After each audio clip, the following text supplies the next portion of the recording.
Bonjour à tous, j'espère que vous allez bien, je vous retrouve pour une nouvelle vidéo customisation de coque. Et cette fois-ci, j'ai réalisé un personnage qui, j'espère, vous dit quelque chose. Si c'est le cas, mettez son nom dans les commentaires. Vous aurez donc besoin d'une coque, de peinture blanche, bleue, rouge, verte, ocre, noire, d'un crayon à papier, d'un pinceau liner, d'un gros pinceau, d'un dotting tool et pour terminer de vernicole. Je commence par appliquer une première couche de peinture blanche sur ma coque. Donc elle a changé de couleur entre temps, faites pas attention. Si elle est brillante, il faut penser à la poncer pour que la peinture accroche mieux, mais vu que là elle était déjà mate, je n'ai pas fait cette étape. Je laisse sécher et je vais prendre mon crayon à papier pour faire le croquis. Donc là c'est l'étape la plus compliquée et la plus longue puisqu'il va falloir dessiner le personnage. Vous pouvez utiliser un modèle bien sûr. Et là vous n'êtes pas obligé de faire quelque chose de très précis puisque ce ne sera pas le dessin définitif. Là c'est vraiment un croquis puisque par la suite on va repasser avec de la peinture, donc il faut que les traits soient assez foncés et assez épais pour pouvoir retracer au propre une fois que le dégradé sera fait.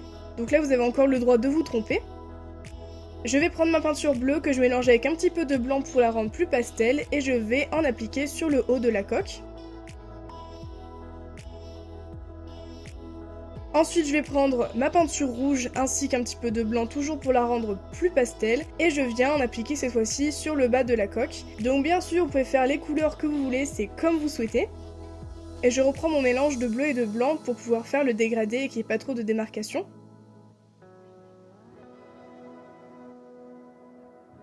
Je laisse sécher et je viens retracer cette fois-ci au propre mon personnage en m'aidant des traits que j'ai fait auparavant. Donc j'ai fait en sorte qu'on les voit quand même à travers, sinon ça sert à rien.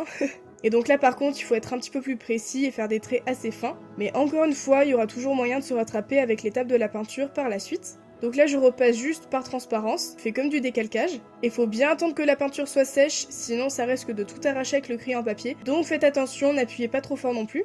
Une fois que j'ai terminé de retracer tous les traits, je prends mon pinceau liner ainsi que ma peinture blanche pour repasser à nouveau mon personnage et faire en sorte que le vert ressorte au mieux. Donc forcément c'est long, il y a pas mal de couches, mais je vous assure ça vaut vraiment le coup et j'étais vraiment contente du résultat. En attendant que ça sèche, je vais faire un mélange d'ocre et de blanc pour faire le bas de la coque.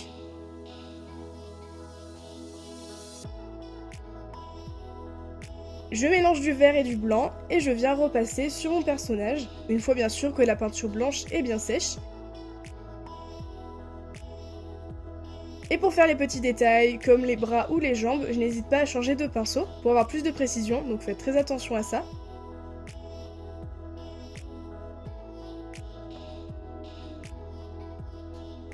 Je laisse sécher et je viens rajouter un petit peu de blanc à mon verre et je viens en appliquer au centre et ensuite avec un pinceau assez gros, je viens estomper le tout pour faire un effet de lumière, mais ça c'est une étape qui est totalement optionnelle.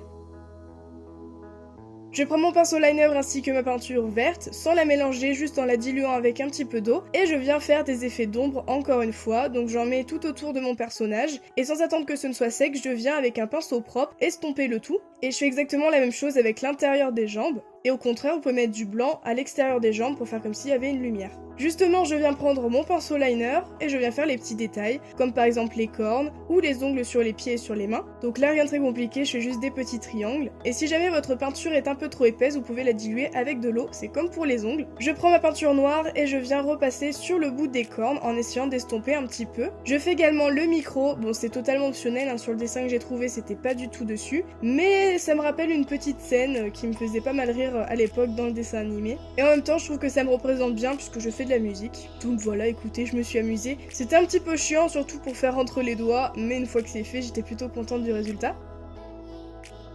J'essaye de travailler la texture du sol avec un petit peu d'ocre que je mélange avec de l'eau. Donc je fais des petits à-coups avec mon gros pinceau pour faire quelque chose d'assez abstrait, on va dire, qui ressemble à de la terre ou quelque chose. Ça ressemble plus à un cookie, mais c'est pas grave. Je fais l'œil en prenant mon pinceau liner et toujours ma peinture blanche. Donc là j'ai pas refait de dessin au préalable avec mon crayon papier, donc j'y suis allée un petit peu en freestyle, mais si vous avez peur vous pouvez toujours refaire les contours avant de faire la peinture. J'avais oublié les petits ongles donc je les fais. Je reprends ensuite ma peinture verte pour faire l'intérieur de l'œil, bien sûr une fois que ma peinture blanche est sèche. Et je termine en faisant un petit point au centre en noir. Je fais le contour de l'œil avec ma peinture verte pour ajouter un petit peu plus de relief. Et ensuite, j'ajoute un petit point de lumière avec mon dotting tool et ma peinture blanche, juste un petit point sur le côté de l'œil. J'ai voulu rajouter un petit peu de décoration autour et pour cela, je suis venue faire des nuages. Donc c'est exactement la même chose que pour ma coque précédente. Avec mon gros pinceau, je viens faire des petits à-coups pour former des nuages, il n'y a rien de très compliqué. Donc c'est vraiment des nuages très stylisés, il n'y a pas grand chose de réaliste, mais j'ai quand même voulu rajouter un petit peu de rouge dans mon blanc pour faire comme un effet d'ombre, et je viens en mettre uniquement sur le bas du nuage en remontant petit à petit pour dégrader. On passe à l'étape qui est la plus minutieuse puisqu'on va faire la bouche, et pour cela je vais prendre mon pinceau liner avec ma peinture noire. Encore une fois, vous pouvez vous aider du crayon à papier si vous avez peur de vous louper avec la peinture. Je prends ensuite ma peinture blanche et je viens faire des petits triangles pour faire les dents. Donc là, il faut vraiment travailler avec la pointe du pinceau pour que ce soit bien minutieux.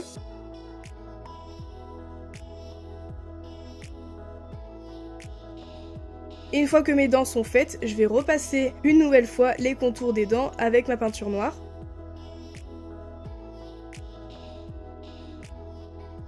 On laisse sécher et ensuite il reste plus qu'à appliquer le vernis-colle par-dessus pour bien protéger puisque la peinture a tendance à s'effriter, à s'enlever. Donc là c'est très important de mettre une protection par-dessus. On n'oublie pas les côtés et légèrement l'intérieur pour éviter que ça se décolle. Et voilà, c'est terminé, j'espère vraiment que la coque vous plaît. Si vous la reproduisez, n'hésitez pas à m'envoyer une photo, ça me fera super plaisir. Quant à moi, je vous retrouve très bientôt dans une nouvelle vidéo et je vous fais plein de gros bisous.